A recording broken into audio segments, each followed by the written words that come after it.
Bu videoda sadə order flow yanaşmaları haqqında danışacağım. Hansı ki, keçəkdə order flow necə istifadə olunmalıdır, bu haqda bir qədər biliyə sahib olacaqsınız.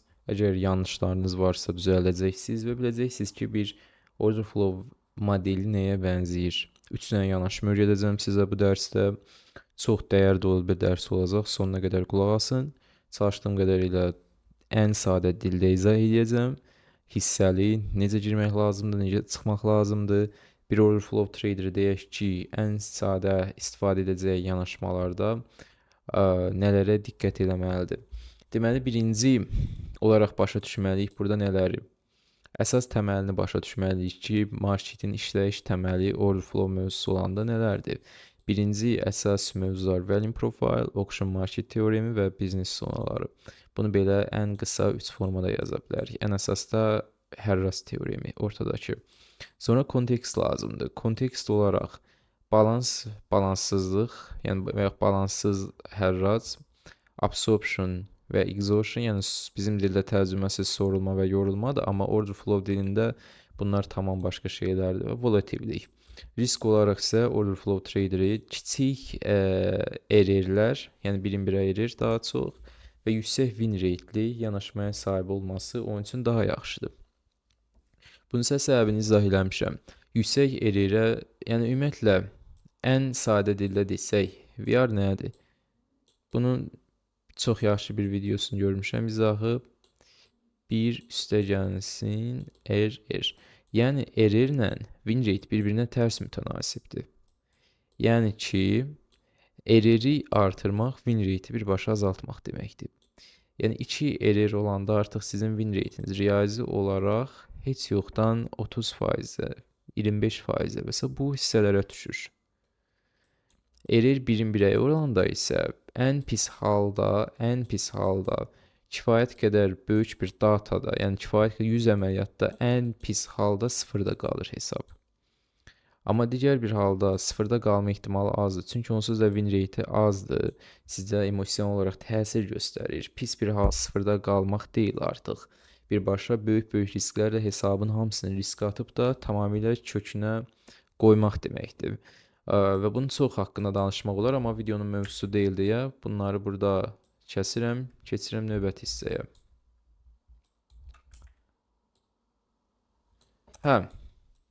Əsas order flow traderi harda əməliyyata girməlidir? Birinci bu məsələyə cavab tapaq. Deməli, normal paylanma zonamız var deyək ki, belə. Bu arada, yəni təməl məlumatlar haqqında danışmıram. Onların haqqında kifayət qədər kanalda dərs var. Sadə şeylər, yəni burada bu əsas dərsdə izah eləməyə vaxt itirmirəm. Belki ki, elə bir normal paylanma zonamız var və hərrat zonamız var. Normal paylanma zonasının ən yüksək həcmli hissələrində əməliyyata girmək olmaz. Yəni necə deyim, bu bəziləri order flow necə istifadə edir? Yəni belə yeni başlayanlara yanlış öyrədirlər ki, gəldi, yüksək həcmli yer supportdur, buradan longa girdin, belə söhbət yoxdur. Və yaxud da gəldi, burada yüksək həcmli yer çatdı, o point of control-a çatanda shorta girdin, belə söhbətlər yoxdur. Bunlar boş-boş şablonlaşdırılmış şeylərdir ki, sırf order flow vitrin kimi istifadə edirlər və hype qazanmağa çalışırlar. Normal paylanmanın mərkəzində girmək olmaz. Çünki qrafik. Bu normal paylanma nə deməkdir? Market ən çox buralara maraq göstərir və ondan sonra da kənar hissələrə, yəni get-gedə kənara doğru icra olunmuş həcm azalır, mərkəzə doğru isə bu qiymət həddlərində icra olunmuş həcm artır. Və qiymət mərkəzdə olanda ən qərarsız olduğu yerdir. Hansı ki biz bilmirik ki, yuxarıda hər raz tapbağa cəhd edəcək, yoxsa aşağıda cəhd edəcək. Və order flow traderi hansı hissələrdə əməliyyata girməyə üstünlük verə bilər? Normal paylanma zonasının kənar sərhədlərində. Əsas yəni yüksək həcm, yüksələn yer ortada qalsın, onun kənar hissələrində isə əsas əməliyyat yerləri olur o traderin ki, məsələn, short zonası deyək ki, yuxarıdadır. Çünki niyə? Yüksək həcmli yer aşağıdadır. Qiymətin əsas hərrat zonası get-gedə daimi vaxt keçirdiyi yer aşağıdadır. Yəni qiymət burada yuxarıda olanda böyük ehtimalla qayıtmaq istəyəcək əvvəlki hərrat zonasına. Ona görə əməliyyatı bu onun, yəni ən yüksək həcmli bu şiş artan yerin və yaxud da normal paylanmanın min ortasından Yuxarıda və aşağıda bunun kənar sərhədlərində olmalıdır. Buna biznes zonaları da demək olar. Hə, short zonası bura olmalıdır ki, yüksək həcmli yer burada aşağıda bir növ maqnit kimi düşünün. Yəni əsas hərraz ora maraq göstərəcək. Bir növ bu short əməliyyatı götürmək üçün kontekst lazımdır. Yenə deyirəm, bunu kontekst lazımdır. Kontekst də yazmışam mən bura. Hələ birinci value profildəyəm. Gözləyin kontekstlərə keçirəm. Və short long əməliyyatlar üçünsə biz bu əsas zona, yəni əsas hərraz zonasının alt hissələrindən girmək lazımdır ki, qiymət bilək ki, bu zonada potensial olaraq burada hərraz tapacaq da. Əks təqdirdə ki, əgər başqa aşağıda bir hərraz zonası yoxdursa, biz deyə bilmərik ki, qiymət bura gəlsin, buradan shorta götürək. Hara götürürsən shortu? Deyək gəldi, hə, yüksək həcmli yerdən buradan short götürmək. Hara götürürsən? Hara var? Boşluğa yox, hara götürürsən? Ona görə də ki, elə şablon şeylərə inanmayın. Mən demək olar ki, yəni bu illərin order flow trader olaraq bilirəm nə işləyir, bilirəm nə vitrindir, bilirəm order flow nə deməkdir. Burada hansı yanaşmalar yoxdan şablon nəyəsə oxşasın deyə yaradıblar, hansılarsa gerçəkdir. Əsas deməli giriş zonalarını son olaraq qeyd edirəm. Bu istiqamətlərdə buralar məsələn short zonalarımızdır bizim. Hərras buralarda tapıla biləcək. Buralar short üçün idealdır və buralar isə long zonaları. Bu belə. Keçək yanaşmalara, yəni kontekstlərə. Yəni biz dedik də, burada siz ən bəsit halda bura sizin yuxarı, yəni biznes yuxarı sərhəd biznes zonası deyə bilər və yaxud da əsas normal paylanmanın yuxarı sərhədi deyə bilərik. Hərraz zonasının yuxarı sərhədi. Bir də aşağı sərhədində isə longlar üçün istifadə edəcəksiniz. Bu hissədə nə görürsünüz? Bu hissədə absorption və exhaustion-a baxmaq olar. Bu haqda dərs YouTube-da var. Keçib order flow seriyasından izləyə bilərsiniz ki, ən bəsit absorption and exhaustion nədir? Yəni ən bəsit halı ilə, ən teorik halı ilə izah eləmişəm, amma o özü quru-quru götürmək kifayət deyil. Belə bir kontekst lazımdır bizə. Ən azından value profile lazımdır ki, biz bilək ki, qiymətin əsas hərraz zonası, maraq zonası aşağıdır və burada baş verəcək hansısa bir absorption, baş verə biləcək hansısa bir exhaustion bizə ideya verir ki, qiymət yenidən əvvəlki hərraz zonasına qayıtmaq istəyir və eyni zamanda long versiyası üçün bu hissədə baş verəcək hansısa absorption və yaxud da exhaustion bizə işarə verir ki, həqiqətən qiymət bu hissədə nəsə davam ediciliyinə çatışmayan nəsə var. Ya iştirakçılar sorulmağa başlayır burada və yaxud da qiymət boşuna aşağı hərəkət edib. Əslində onu dəstəkləyən orada həcm yoxdur, delta sıfıra yaxınlaşır, exhaustion var. Bu isə hərracın daha yuxarı qiymətlərdə tapılmaq istədiyini göstərgəsidir. Yəni aşağı qiymətlər qəbullanmağa hələ də hazır deyil. Bu ikinci yanaşma, yox, daha doğrusu birinci yanaşma. İkinci yanaşmaya keçək ki, ikinci kontekstimiz nə ola bilər? Trapped buyers və trapped sellers. Bu haqda da kanalda video var. Order flow playlist-inə keçib izləyə bilərsiniz. Bunun üstündə yenə durmuram. Tələyə düşmüş iştirakçılar. Burada yuxarıda əgər short götürəcəyiksə, bizə tələyə düşən alıcılar lazımdır ki, o alıcılara orada satış limit əmrlərini yedirtmiş olsunlar. Bu əmr, limit əmri və s. bunun haqqında da yenə order flow seriyasında bəsit dərslər var. Mən indi ən sürətli formada izah edirəm. Əsas kökü özəyi izah edirəm. Diqqətlə qulaq asın. Tələyə düşmüş alıcılara ehtiyac var. Birazdan bu arada qrafik üstündə göstərəcəm real nümunələr. Bunu sadəcə hələlik quru-quru izah edirəm. Yəni bu videoda nə qədər dəyər paylaşdığım haqqında bəlkə də bir çoxsunun heç bir ideyası yoxdur. Sadəcə bu videoyu izləyən 1%-nin bir ideyası olacaq ki, bu videoda nə qədər çox dəyər paylaşıram mən. Bu hissədə short zonası üçün bizə tələyə düşmüş alıcılar lazımdır. Hansı ki, yuxarı sərhəd biznes zonası və yaxud da hərrac zonasının yuxarı sərhədi və aşağı sərhədində isə bizdə long götürmək üçün tələyə düşmüş satıcılar lazımdır. Bura isə yəni aşağı long götürəcəyimiz yönü və yaxud da aşağı sərhəd hərrac zonasının. Bu ikinci kontekstimiz. Diqqətlə qulaq asın. Üçüncü kontekstə keçid edirik. Üçüncü kontekstdə isə biraz hərrac istifadə edirik artıq. Bu unfinished və finished auction. Yəni tamamlanmış və tamamlanmamış hərrac haqqında kanalda dərs var. Order flow seriyasında finished və unfinished auction-la bağlı dərsi paylaşmışam, izahını paylaşmışam, baxa bilərsiniz. Unfinished auction-a harda baxmalıyıq? Yüksək həcmli yerin, necə deyim, ən yüksək həcmli yerlərdə bu hissələrdə əgər tamamlanmamış hərrac varsa, qiymət cəhd göstərəcək ki, həmin hərracı geriyə qayıtsın və həmin yerdən keçsin, tamamlasın. Deyək ki, market bura qədər gəlib, sonra gəlib buralara qədər. Buralarda biz baxsaq ki, tamamlanmamış hərrac var footprintdə. Bunu yenidən göstərəcəm, narahat olmayın. Hələ ki, quru-quru izah edirəm. Tamamlanmamış hərracı value profile istifadə edərək müəyyən edə bilərik. Footprint istifadə edərək müəyyən edə bilərik. Value profile'da necə görürük? Görürük ki, bu hərrac zonasında qiymət heç yoxdan, yəni bunun buralarına qədər, yəni bu yüksək həcmli yerin bitdiyi yerlərə qədər gəlməli idi. Amma bura qədər gələ bilməyib. Buradan buranı qoyub da yarımçıq qayıdıb gedib yuxarı sərhəd biznes zonasına. Yəni yuxarı sərhəd zonaya gedib. Və bura çatanda da görürük ki, nə baş verir? Burada ya absorption var, ya exhaustion var, ya tələyə düşmüş alıcılar var və yaxud da finished auction var. Finished auction'ı footprintdə necə görmək lazımdır? Birazdan qrafikin üstünə keçəndə orada izah edəcəm.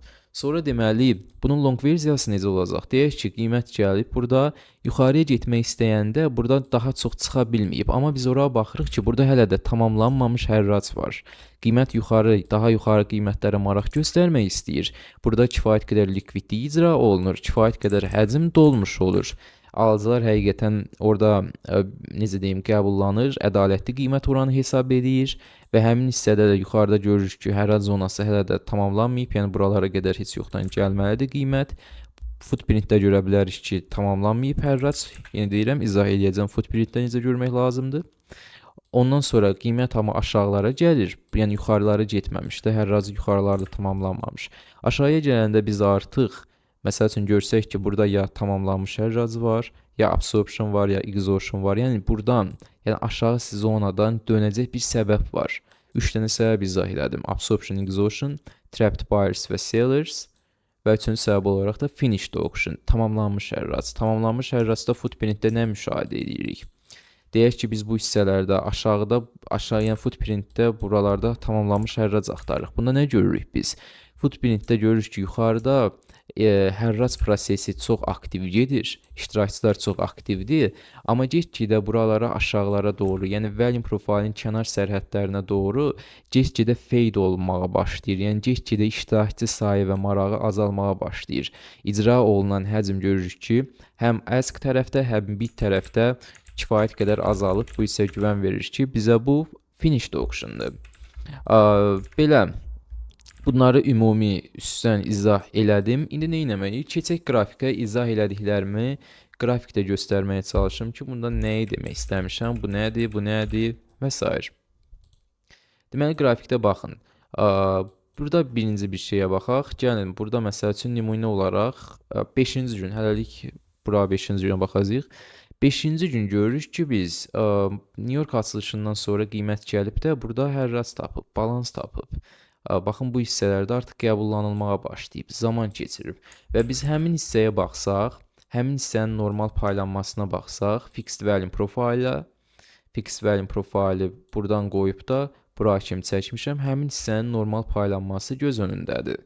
Deməli, bir hissədən başlayır həcm, ən çox maraq gördüyü zona və sonra isə aşağıdakı zonalar. İndi biz istəyirik ki, bunun yuxarı sərhədi bilirik ki, short zonası üçündür, aşağı sərhədi isə long zonası üçündür və bəs niyə və necə biz əməliyyata girə bilərik? Bəlkə davam eləyib çıxıb gedəcək, biz hardan bilə bilərik? Bizə kontekst lazımdır. Bizə artıq skelet var, bizim ehtiyacımız olan şey kontekstdir. Kontekstdə birinci olaraq baxaq ki, məsələn, burada nə var? Long götürmək üçün burada nəyə baxmaq olar? Baxırsınız ki, orada exhaustion var. Qiymət görürsünüz ki, buralara qədər düşüb. Bu arada mən TradingView istifadə edirəm, kifayətdir bunlar üçün. 90% eynidir. Yəni 90% ritmik platformalarla, başqa tick-to-tick data verən platformalarla, həmçinin footprint, həmçindəki cumulative volume delta eynidir. Bəzən bəzi hesablama səhvləri olur, yanlışları olur. Bu normaldır. Tick datasından, çünki order datası fərqlidir.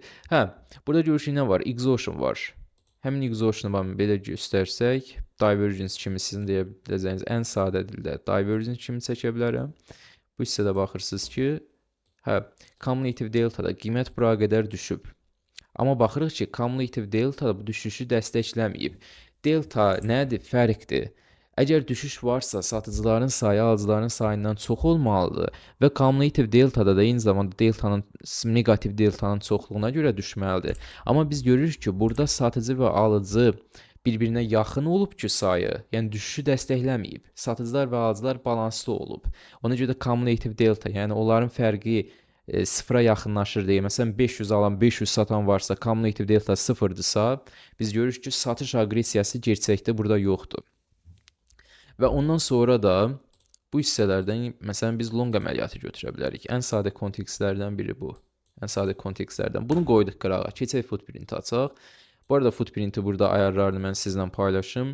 Bu hissədə baxın, manual olaraq 2 tik seçmişəm, 1 tik də seçə bilərsiniz. TradingView-nun footprintinin çox cəhətini xoşlayıram. Mənə ümumi bir ideya qazandırır, mənə ümumi hərracı izləməyimə kömək verir. Tələyə düşmüş alıcılar və satıcılar balans və balanssızlığı izləməyə mənim kifayət qədər footprint istifadə məqsədlərini mənim üçün ödəyir.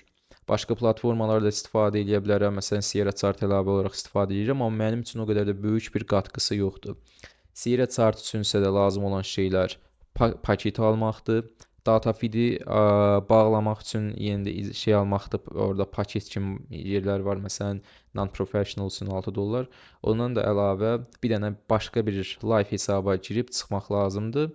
O da ki, yəni yerdə çətin bir şey deyil. Hesab açmaq, onu şey eləyib. Yəni Sierra Chart ayrıdır. Bəzi Atas istifadə edə bilərsiniz. Ola bilər ki, Go Charting istifadə edə bilərsiniz. Qiymətlərinə görə fərqli platformalar var order flow üçün, amma yenə deyirəm, müəyyən bir hissə 90% onsuz da ki, order flow datasını düzgün göstərdiyinə görə TradingView kifayətdir. Amma insanlarda təbii ki, negativ avtomatik mühakimə var. İnsanlar mükəmməllik istəyir ki, hər şey belə tikə-tik olsun, hər şey tam dəqiq olsun. Ona qalsa o bir platformalarda tam tikə-tik göstərsələr belə, müəyyən fərqli data feedlərindən data alırlar deyə. Məsələn, biri ritmikdən, biri DX feeddən, biri o birisindən. Beləcə onlarda da əlbəttə ki, kiçik fərqlər olacaq. Yəni CME-dən hamısı alsa belə datanı, exchange, yəni əsas exchange CME-dir, Chicago Mercantile Exchange. Fərqli data feed verənlər arasında da fərqli xırda fərqlər olacaq. Nə qədər çox bir-birinə yaxın olsalar belə. Deməli, burada digər bir short kontekstlərinə, məsələn, long kontekstinə əlavə olaraq burada nəyə baxmaq olar? Biz dedik ki, burada exhaustion var da, elə deyil, mən burada divergence çəkmişəm. Əlavə olaraq burada nə etmək olar? Baxın, bu hissəyə görürsünüz, qiymət düşüşdən sonra tam uc hissəyə gələndə bu hissədə tələyə düşmüş satıcılar var. Bu hissədə down tiklər deyə bilərik və yaxud da TradingView-nun footprintisində yenə deyirəm, tik fərqinə görə hesablayır, volume-dakı tiklərə görə. Amma yenə deyirəm 90% doğrudur. Yəni 90-dan hətta çox ki, bu necə deyim, tik-to-tik data verən başqa order datasından işləyənlərə görə nəzərən doğrudur. Heç əksəriyyəti də əslində onların elə belə yollarla hesablayır footprinti. Yəni sırf da order matching enginə çünki əlləri çatmır əksəriyyətinin. Sadəcə olaraq ki, onların əksəriyyətin adı olur. Bəzisi heç adını qarşılamır. Bu yaxınlarda bir başqa order flow platforması da çıxacaq. Onu da eyni zamanda yoxlayacağam. Əlavə onu da istifadə edə bilərəm. Rahatlığına baxacağam. Əsas odur ki, mənə istifadə etdiyim toolları rahatlıqla verir, vermir, buna fikir verəcəm.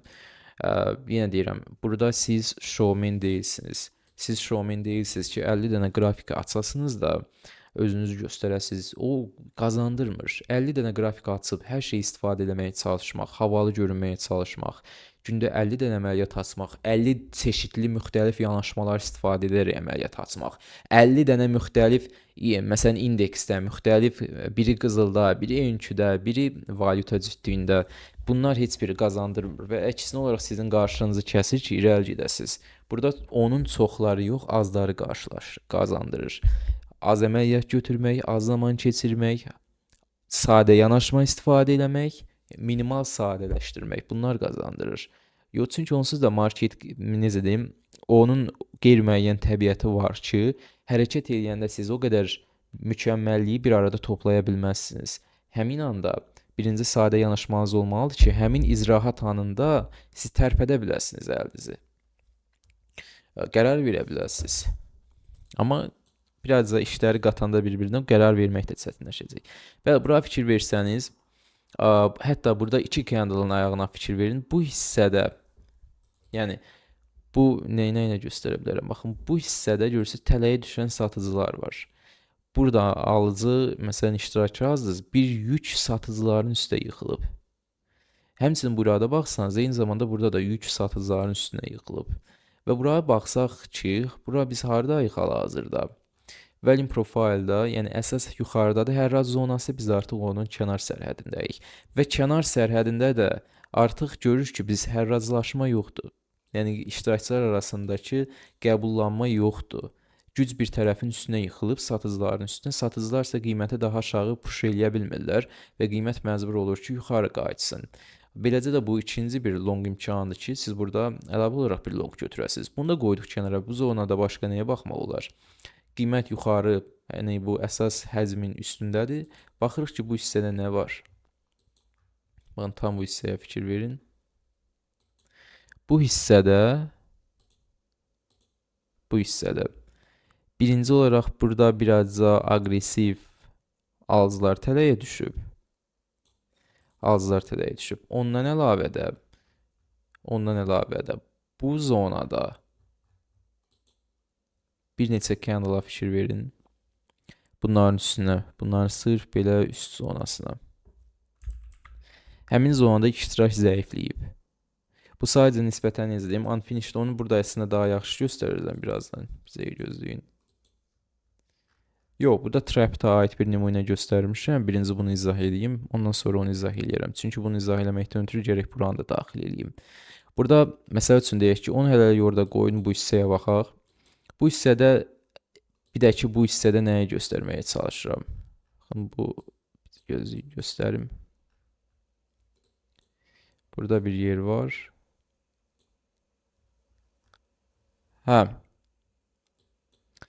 Onu göstərəcəm. Bu hissədə nəyi göstərməyə çalışıram?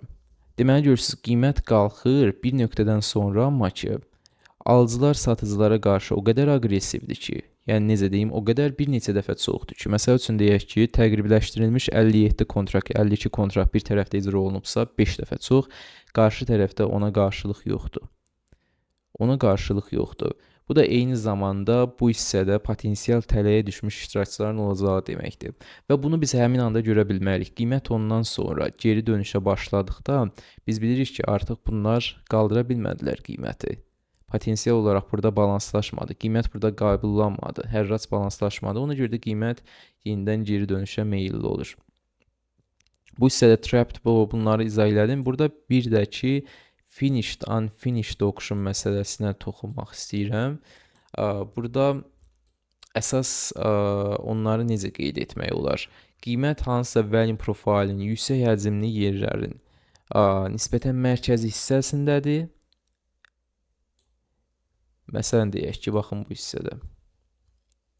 Həmin hissədə iştirak marağı çoxdur. Məsəl üçün, baxın, bu zonada, yəni iştirakçılar arasında, alıcılar və satıcılar arasında hərrac prosesi gedir. Yəni, deyim, orada qəbullanırlar, qiyməti qəbullanırlar bu zonada. Amma ki, deyək ki, həmin andan sonra qiymət əksinə qayıdır. Orada hərrac tam tamamlanmır hələ də. Buna nümunə ən yaxşı bir də burada göstərə bilərik. Baxın, bu hissədə görürsünüz, qəbullanılma prosesi olub. Qiymət ondan sonra yuxarıya doğru əksinə qayıdıb. Eyni zamanda da baxın, burada da olub. Burada da eyni zamanda tamamlanmamış hərrac var. Maraq var. Hər iki tərəf, həm satıcı, həm alıcı tərəfdə maraq var. İştirakçıların sayı həm alış tərəfdə. Yəni, bunların footprint nəyə göstərir? Bu nədir, onları izah eləmirəm. Onlar çünki var, kifayət qədər dərs var kanalda.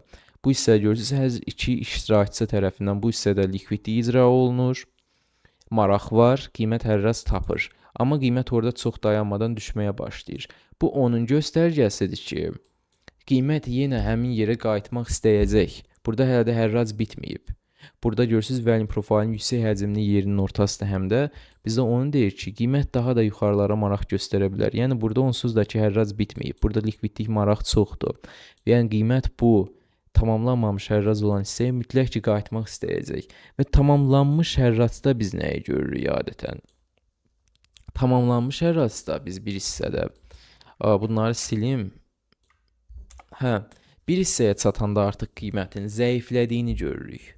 İştirakçılar arasındakı marağın azaldığını görürük. Məsələn deyək ki, Footprintdə bunu ən sadə üsulla məsələn göstərirəm. Burada ola bilər ki, onu tam olaraq özünü doğrultmasın. Məsələn göstərirəm. Deyək ki, qiymət bu hissədə maraqlıdır, balanslıdır. Amma bunun üstünə çıxa bilmir. Bunun üstlərində balans tapa bilmir. Get-gedə zəifləyir. Get-gedə zəifləyir. İştirakçılar görürsüz, get-gedə məsələn burada zəifləmə var. Bu bizə orada fade olduğu, yəni necə deyim, marağın get-gedə azaldığını göstərir. Və potensial olaraq qiymət ondan yuxarıya hələlik keçməyəcək. Yəni birinci gəlib aşağılarda qəbullanma axtaracaq, hərracını davam etdirəcək və hələlik keçməyəcək. İndi burada tam yaxşı deyil bu nümunə əslində. Mən istərdim ki, daha çox belə fade olunsun. Həmin nümunəyə də baxarıq, birazdan taparam. Məsələn, baxın bu hissəyə, tamamlanmamış hərrac nümunəsinə ki, bu hissədə market maraqlıdır. Davam etmək istəyir aşağıya doğru.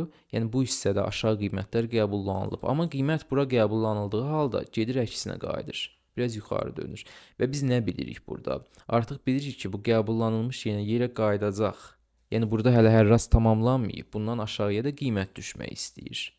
Hansı ki, baxın, həmin yerdə, yaxınlıqda dəfələrlə necə deyim, balanslaşma olub iştirakçılar arasında. Və qiymət elə də olur, ondan aşağıki səviyyələrə də düşür. Hətta bir neçə dəfə düşür.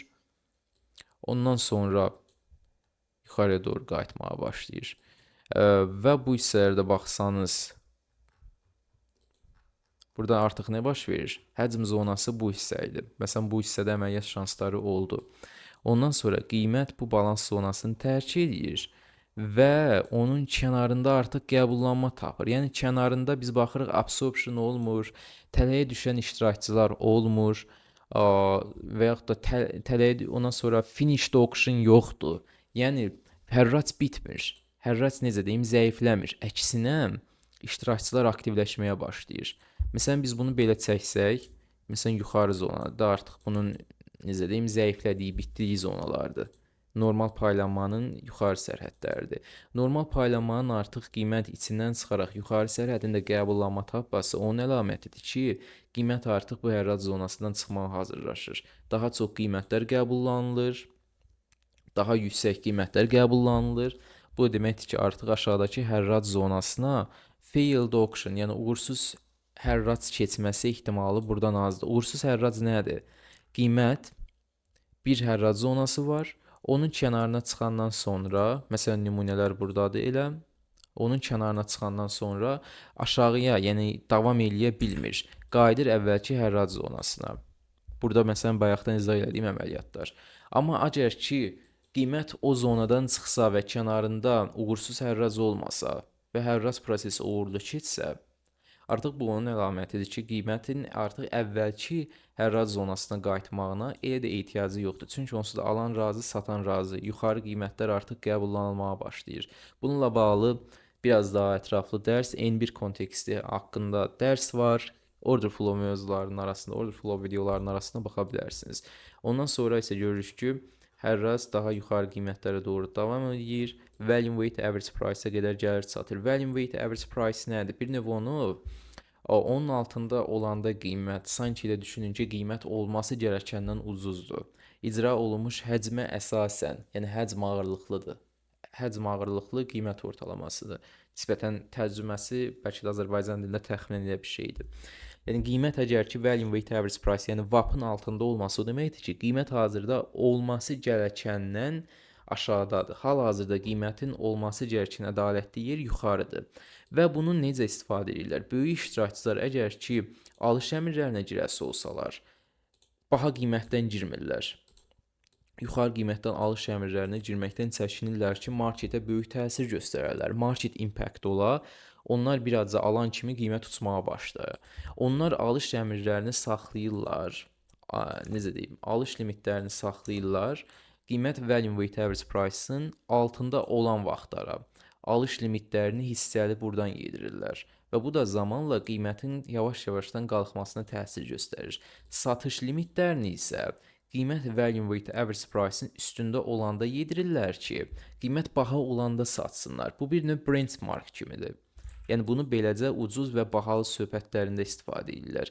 Yenə qiymət value weight average price-in aşağı olanda bu deməkdir ki, qiymətin hazırda olması gerəkən yer buradır. Yuxarı qiymətlərdir və burada alış əmrləri, sonra yenə satanda satış əmrləri. Ondan sonra da demək olar qiymət value weight average price-ə bir də market bağlanana yaxın çatır. Ona qədər hələ də alış limitlərini yedirirlər və ondan sonrası buna çatır. Bunların istifadə konteksti tamam ayrıdır. Value weight average price necə istifadə olunmalıdır, nəyə baxılmalıdır? Bu tamam ayrı mövzulardır. Mən sadəcə bu dərsdə istifadə edə biləcəyiniz yanaşmalar, yüksək win rate-li yanaşmalar burada öyrətdim ki, bunları yəni bir ideya formalaşsın ki, əslində order flow nə deməkdir, bunu necə istifadə edə bilərsiniz, sizə güvən verəcək necə bir yanaşma tapa bilərsiniz ki, hansı ki tamamlanmış hərracı olsun, tamamlanmamış hərracı olsun, absorption, exhaustion, tələyə düşmüş alıcılar və satıcılar və hərrac teoremini birləşdirərək. Məsələn, baxırıq burada görürük ki, nə var? Maraq var. Qiymət bu zonada hərrac yəni ki, tamamlanmayıb da, hələ də maraqlı hərrac gedir bu zonada. Amma ki, qiymət görürük ki, oradan davam eləmir yuxarıya doğru, aşağıya doğru düşür. Bu isə nə deməkdir bizə? Deməli, burada hərracı yenə tamamlamaq istəyəcək və elə də olur. Qiymət həmin zonaya gəlir, yenə həmin zonada paylama tapır. Bu hissənin normal paylanmasına baxsaq, value profile, fixed value profile seçdim. Görürsünüz ki, bir hissədən başlayır, ucu nöqtəsi var, sonra azalmağa doğru keçir. Ondan sonra qiymət gəlir. Dedim, value profile artıq yuxarıda biraz qəbullanma tapır. Görürsünüz, o hissədə qəbullanma tapır. Əsas profil buradır. Onun yuxarı sərhədində içindən çıxaraq qəbullanma tapır. Belə, ümumi olaraq çox dəyər verdim. Bu videoda çox şey öyrətdiyimi düşünürəm. Yəni həqiqətən çox adama kömək olacaq. Order flow-da yeni olanlar aldadılmasın. Əsas gerçək təcrübəli birindən öyrənsin. Buna çox çalışıram. Çünki bizdən başqa, bizim community-dən başqa order flow community-si yoxdur. Təcrübəli order flow traderlər yoxdur. Bəlkə də varsa da belə content yaradıcısı və yaxud da dərs keçən yoxdur. Ona görə də yəni kanalda kifayət qədər çalışmışam ki, order flow mövzusunda sizə düzgün ideya qazandırım, necə istifadə edə bilərsiniz və bundan sonraki videolarda daha çox kontekstə önəm verəcəm.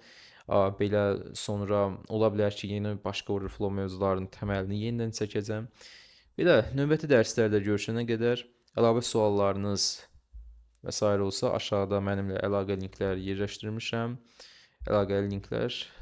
Sağ olun.